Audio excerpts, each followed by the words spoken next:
everyone, welcome to my channel Learn English with Aruna. நம்ம first lesson ஏற்கனவே போன வீடியோவில் முடிச்சிட்டோம். இப்போ செகண்ட் லெசன் ஆரம்பிக்கலாம். எல்லாரும் ரெடியாக இருப்பீங்கன்னு நினைக்கிறேன். ஸோ இன்னைக்கு ஒரு குட்டியாக ஒரு ரிவிஷனோட ஆரம்பிக்கலாமா முதல்ல? ஸோ போன வாட்டி நம்ம என்ன பண்ணினோம், அவன் ஒரு ஆணுக்கு ஒரு பெண்ணுக்கு அதுக்கெல்லாம் நம்ம பொது சொற்கள் படிச்சுட்டோம். ஸோ ஒரு குட்டி ரிவிஷன் மாதிரி பண்ணிடலாம். அவள்னா ஹி, அவள்னா ஷி, அவர்கள் தே, நாங்கள் வி, நீங்கள் யூ, அது இட். ஓகே, ஸோ இது நீங்கள் கொஞ்சம் நெட்ரு பண்ணிடுங்க. நீங்கள் வாய்ப்பாடு படிப்பீங்க தானே சின்ன வயசில், அந்த பைஹார்ட் பண்ணியிருப்பீங்க தானே, அந்த மாதிரி இதை நெட்ரு பண்ணிடுங்க. சரியா? இப்போ நம்ம அடுத்த லெசனுக்கு போகிறதுக்கு முன்னாடி ஒரு முக்கியமான கான்செப்ட் ஒன்று நம்ம பார்க்கணும். அது என்னன்னா செயல் சொல் இல்லை வினை சொல்னு சொல்லி கொடுத்துருப்பாங்க உங்களுக்கு தமிழ் இலக்கியத்தில். அதுக்கான இங்கிலீஷ் வார்த்தை verb. ஆக்சுவலி கிராமட்டிக்கலி நம்ம ஸ்பீக்கிங் அதோட ஆக்சுவல் வேர்டு வந்து verb. பட் நமக்கு ஈஸியா இருக்கணுங்கிறதுக்காக நம்ம இந்த சொல்ல பயன்படுத்த போறோம். ஆக்ஷன் வேர்ட், ஆக்ஷன் செயல், சொல் word. Okay, action word. Okay, இப்போ ஆக்ஷன் வேர்ட்னா நமக்கு காமன் எக்ஸாம்பிள்ஸ் என்னது? பாடு, சிங், வா, கம், ஓ, கோ, யோசி, திங்க், அந்த மாதிரி எத்தனையோ சொற்கள் இருக்கின்றன. இப்போ இங்கிலீஷை பொறுத்த வரைக்கும் சிலது வித்தியாசமா இருக்கும் ஆங்கிலத்துக்கும் தமிழுக்கும். எனக்கு மாம்பழம் வேண்டும். ஸோ இந்த வேண்டும்ங்கிற வார்த்தைக்கு வாண்ட் இங்கிலீஷ்ல இது ஒரு ஆக்ஷன் வேர்ட். ஓகே, இந்த இடத்துல வாண்ட்ங்கிறது ஆக்ஷன் வேர்ட். எனக்கு மாம்பழம் பிடிக்கும். இந்த ஜெனரலி இதை நம்ம செய்ய சொல்ல நினைக்க மாட்டோம் தமிழ்ல, ஆனா இந்த இடத்துல இது ஆக்ஷன் வேர்ட் இங்கிலீஷ்ல. I like mangoes. ஓகேங்களா? இப்போ வாழ்தலுக்கு live, இறத்தலுக்கு die. For example she lives in Chennai. Okay, அவள் சென்னையில் வாழ்கிறாள். the old man died yesterday. So இறத்தல், வாழுதல், இதெல்லாம் கூட செயற்சொல் தான் இங்கிலீஷை பொறுத்த வரைக்கும். சரிங்களா? ஓகே, அதுக்கு தொடர்ச்சியா நம்ம போன செயற்சொல்லை பத்தி பார்த்தோம். இப்போ அடுத்தது ஒரு புதுசா ஒரு வார்த்தை சப்ஜெக்ட். ஓகே, இப்போ சப்ஜெக்ட்னா என்னன்னா செயலை செய்பவர். ஒரு சென்டென்ஸ்ல ஒரு வாக்கியத்துல யாரு செயலை செய்யறாங்களோ அவங்களோட பேரு சப்ஜெக்ட்.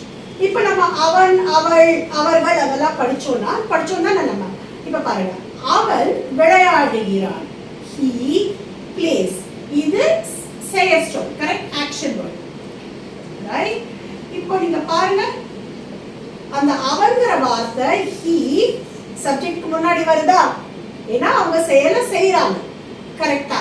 அதே மாதிரி அவள் பாடுகிறாள். she sings. ரைட்? she நம்ம படிச்சோம், அவளுக்கான வார்த்தை பொதுச்சொல் sings. அது action word. Right? this is the action word. இப்போ அவர்கள் ஆடுகிறார்கள். they dance.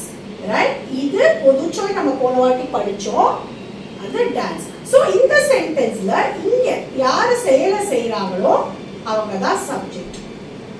சோ நீங்க படிச்ச அத்தனை வார்த்தையும் we, they, it. For example it barks. அது குலைக்கிறது. சோ இந்த இடத்துல barks வந்து நம்மளோட ஆக்ஷன் வேர்டு, it நம்மளோட சப்ஜெக்ட். சோ நம்ம என்ன புரிஞ்சுக்கணும்னா, இந்த சப்ஜெக்ட் செயலை செய்பவர் செயல் சொல்லுக்கு முன்னால் வரும். ஓகே, சோ செயல் சொல்லுக்கு முன்னாடி அதை போட்டணும். நம்ம படிச்ச வார்த்தை he, she, they அது எல்லாத்தையும் நம்ம செயல் சொல்லுக்கு முன்னாடி போட்டணும். அந்த செயலை சொல்பவர் பேரு ஆங்கிலத்துல சப்ஜெக்ட். ஓகேங்களா? ஓகே, இப்போ அடுத்து நம்ம பார்க்க போற இன்னொரு புது வார்த்தை ஆப்ஜெக்ட். ஓகே, ஆப்ஜெக்ட்னா செயலை வாங்கி கொள்பவர்கள். ஒரு வார்த்தையில நம்ம இப்பதான் படிச்சோம், ஒரு வார்த்தையில செயலை செய்பவர்கள் பேரு சப்ஜெக்ட். ஓகேயா? அந்த செயலை ஒருத்தர் வாங்கிக்கிறாங்க இல்லையா, சில சென்டென்சஸ்ல அந்த மாதிரி இருக்கும் வாக்கியங்கள்ல, அந்த செயலை வாங்கி கொள்கிறவர்கள் பேரு ஆப்ஜெக்ட். ஓகேங்களா? இப்போ ஒரு எக்ஸாம்பிள் பார்க்கலாம். Varun gives a book to Ram. இந்த இடத்துல gives-னா கொடுக்கிறது. கொடுக்கிறது தான் இந்த இடத்துல ஆக்ஷன் வேர்ட். கரெக்டா? இப்போ யாரு கொடுக்கறாங்க? வருண். ஆண்கிறதுனால நம்ம he போட்டோம். இது நம்ம போன லெசன்லயே படிச்சோம். he gives a book to. இப்போ ராம் யாரு செயலை வாங்கிக்கிறாங்க? ஆப்ஜெக்ட் பொசிஷன்ல யார் இருக்காங்க? ராம் இருக்கான். சோ ராம் ஒரு ஆண். கரெக்ட் தானே? சோ அதனால நம்ம ஆப்ஜெக்ட் பொசிஷன்ல ஆப்ஜெக்ட் இந்த ஸ்தானத்துல செயலை வாங்கிக்கிறவர்களோட ஸ்தானத்துல ஒரு ஆண் இருந்தா நம்ம யூஸ் பண்ண வேண்டிய சொல் him. ஓகேங்களா? அதே மாதிரி அடுத்த சென்டென்ஸ் பாருங்க. Varun gives a book to Varsha. அதே தான் he, ஏன்னா வருண் செயலை செய்றான், gives a book to Varsha ஒரு பெண். சோ செயலை வாங்கிக்கிற ஸ்தானத்துல ஆப்ஜெக்ட் ஸ்தானத்துல யார் இருக்காங்க? இப்போ ஒரு பெண் இருக்காங்க. அப்போ அதுக்கு நம்ம யூஸ் பண்ண வேண்டிய சொல் her. ஓகே, ஆண் இருந்தா ஆப்ஜெக்ட் பொசிஷன்ல சோ யூஸ் பண்ண வேண்டிய சொல் him, பெண் இருந்தா நம்ம யூஸ் பண்ண வேண்டிய சொல் her. ஓகேங்களா? இப்போ மூணாவது sentence, Varun gives a book to Varsha and Ram. இப்போ என்ன ஆயிடுச்சு? ஒருத்தர் மாதிரி ரெண்டு பேர். ஓகே, சோ ஆப்ஜெக்ட் ஸ்தானத்துல ரெண்டு பேர் வந்துட்டாங்க, பன்மை வந்துடுச்சு அவர்கள். சோ ஆப்ஜெக்ட் ஸ்தானத்துல அவர்கள் இல்ல ஒருத்தருக்கு மேல நிறைய பேர் இருந்தா நம்ம யூஸ் பண்ண வேண்டிய சொல் he gives a book to them. ஓகேங்களா? சோ ஆப்ஜெக்ட் ஸ்தானத்துல வேற யாரோ மூணாவது மனிதர்கள் ஒருத்தருக்கு மேல இருந்தா பன்மையா இருந்தா அவர்கள் வந்துட்டா நம்ம யூஸ் பண்ண வேண்டிய வார்த்தை them. இப்ப அடுத்த வாக்கியம், Varun gives a book to me. இப்போ me எப்ப யூஸ் பண்ணோம்? அந்த ஆப்ஜெக்ட், அதாவது செயலை வாங்கிக்கிற ஸ்தானத்துல நான் இருந்துட்டேன்னா me யூஸ் பண்ணும். ஓகேங்களா? இப்போ Varun gives a book to you. அந்த வாங்கிக்கிற ஸ்தானத்துல நீயோ நீங்களோ இருந்துட்டா நம்ம யூஸ் பண்ண வேண்டிய வார்த்தை you. ஓகேங்களா? ஓகே, இப்போ Varun gives a book to me and Varsha. இப்போ நான் மாத்திரம் இல்ல, என் கூட இன்னொருத்தரும் இருக்காங்க, இல்ல என் கூட இன்னும் நிறைய பேர் இருக்காங்க. நானும் இன்னொருத்தரும் இல்ல நானும் நிறைய பேரும்னா நம்ம யூஸ் பண்ண வேண்டிய வார்த்தை us. So Varun gives a book to us. சரியா? இப்போ last sentence, Varun gives a biscuit to the dog. இப்போ செயலை வாங்கிக்கிற பொசிஷன்ல ஒரு அனிமல் வந்துருச்சு, கரெக்டா? ஒரு மிருகம் வந்துருச்சு. இல்ல ஒரு மிருகமோ இல்ல ஒரு உயிரற்ற பொருளோ வந்துச்சுன்னா ஆப்ஜெக்ட் பொசிஷன்ல செயலை வாங்கிக்கிற ஸ்தானத்துல அதுக்கு நம்ம யூஸ் பண்ண வேண்டிய வார்த்தை it. ஓகேங்களா? இப்ப ரிவைஸ் பண்ணலாம். ஆப்ஜெக்ட் ஸ்தானம்னா என்ன? செயலை வாங்கி கொள்கிறவர்கள். சோ அந்த பொசிஷன்ல ஒரு ஆண் இருந்தா நம்ம யூஸ் பண்ண வேண்டிய சொல் him. அதுவே இந்த இடத்துல ஆண், கரெக்ட்? அவன். பெண் இருந்தா நம்ம யூஸ் பண்ண வேண்டிய சொல் her. ஓகே, சோ ஆப்ஜெக்ட் பொசிஷன்ல அவர்கள் வேற யாரோ மூணாம் மனிதர்கள், ஆனா ஒருத்தருக்கு மேல பன்மை இருந்தா நம்ம யூஸ் பண்ண வேண்டிய சொல் them. இப்போ அதே ஆப்ஜெக்ட் பொசிஷன்ல நானும் இன்னொருத்தரும் இல்ல நானும் இன்னும் நிறைய பேரும் இருந்தா நம்ம யூஸ் பண்ண வேண்டிய வார்த்தை us. ஓகே, அதே செயலை வாங்கிக்கிறவர்கள் ஸ்தானத்துல நீயோ நீங்களோ இருந்தா நம்ம யூஸ் பண்ண வேண்டிய வார்த்தை you. செயலை வாங்கிக்கிற ஸ்தானம், அதாவது ஆப்ஜெக்ட் பொசிஷன்ல நான் இருந்தா நம்ம யூஸ் பண்ண வேண்டிய வார்த்தை me. ஓகேங்களா? செயலை வாங்கிக்கிற பொசிஷன்ல இல்ல ஆப்ஜெக்ட் பொசிஷன்ல ஒரு மிருகமோ இல்ல ஒரு உயிரற்ற பொருளோ இருந்தா நம்ம அதுக்கு யூஸ் பண்ண வேண்டிய வார்த்தை it. சரிங்களா? சோ இந்த வார்த்தைகளை நீங்க நல்லா மைண்ட்ல வாங்கிக்கணும். him, her, them, us, you, me and it. சரிங்களா? இப்போ அதே ரிவிஷனை கண்டினியூ பண்ணலாம். சென்டென்சஸ் வச்சு, Varsha goes to the beach with என்னுடன். சோ என்னுடன்கான வார்த்தை இப்போ goesங்கிறது செயற்சொல், வர்ஷா தான் சப்ஜெக்ட், செயலை செய்றா. சோ வர்ஷாக்கு பதில் நம்ம she போடணும், கரெக்ட்டா? she தான போடணும், ஏன்னா அவ தான் செயலை செய்றா. she goes to the beach. யார் இந்த செயலை வாங்கிக்கிறாங்க? என்னுடன் போறா. சோ நான் வாங்கிக்கிறேன், அப்போ நம்ம யூஸ் பண்ண வேண்டிய வார்த்தை me. ஏன்னா ஞாபகம் இருக்கா, நம்ம ஆப்ஜெக்ட் பொசிஷன்ல நான் வந்துட்டா நம்ம போட வேண்டிய சொல் me. Okay, Varun talks to his mother. Okay, இப்போ செயலை செய்றவங்க பொசிஷன்ல யார் இருக்காங்க? சப்ஜெக்ட் பொசிஷன்ல வருண் இருக்கான். அப்ப நம்ம யூஸ் பண்ண வேண்டிய வார்த்தை he. கரெக்ட்டா?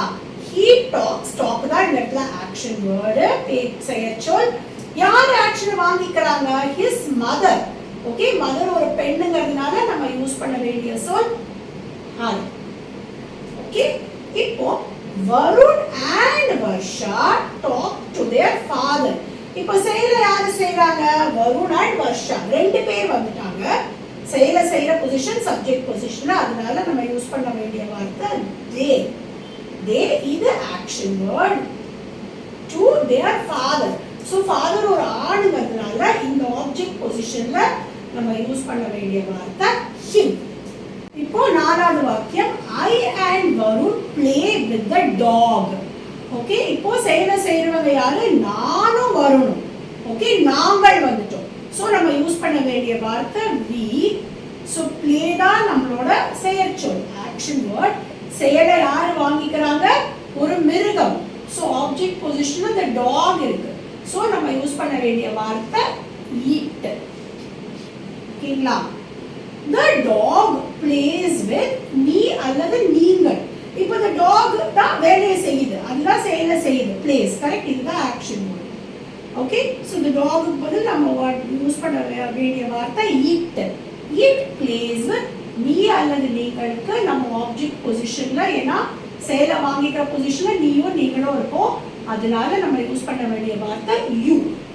ஓகே, you நீங்கள், நீ அல்லது நீங்கள் நம்ம சப்ஜெக்ட் பொசிஷன்ல இருக்காங்க. sing. sing தான் action word. sing with me and Varun. இப்போ ஆப்ஜெக்ட் செயலை வாங்கிக்கிற பொசிஷன்ல ரெண்டு பேர் இருக்காங்க ஆப்ஜெக்ட் பொசிஷன். சரியா? நானும் இன்னொருத்தரும், வேற யாரும் கிடையாது, நானும் இன்னொருத்தரும் இல்ல நானும் நிறைய பேர் இருந்தா நம்ம யூஸ் பண்ண வேண்டிய வார்த்தை us. ஓகேங்களா? ரைட்டா? ஸோ இதுதான் நம்ம ஆப்ஜெக்ட் ப்ரொனவுன்ஸ்ல நம்ம பார்த்தது. ஓகே, ஸோ நான் அந்த முன்னாடி எழுதினேன் இல்லையா, அந்த வேர்ட்ஸ் தான் எழுதுன்னு ஒரு வாட்டி பார்த்துடலாமா? him, her, them, us, me, you and it. So இதுதான் ஆப்ஜெக்ட் பொசிஷன்ல ஆணோ பெண்ணோ இல்ல அவர்களோ நாங்களோ வந்தா நம்ம யூஸ் பண்ண வேண்டிய வார்த்தைகள். சரிங்களா? ஸோ இதோட இந்த லெசன் முடிஞ்சிருச்சு. ஸோ உங்களுக்கு ஏதாவது டவுட் இருந்தால் கண்டிப்பாக கமெண்ட்ஸ்ல கேளுங்க, கண்டிப்பாக ப்ராக்டிஸ் பண்ணுங்க.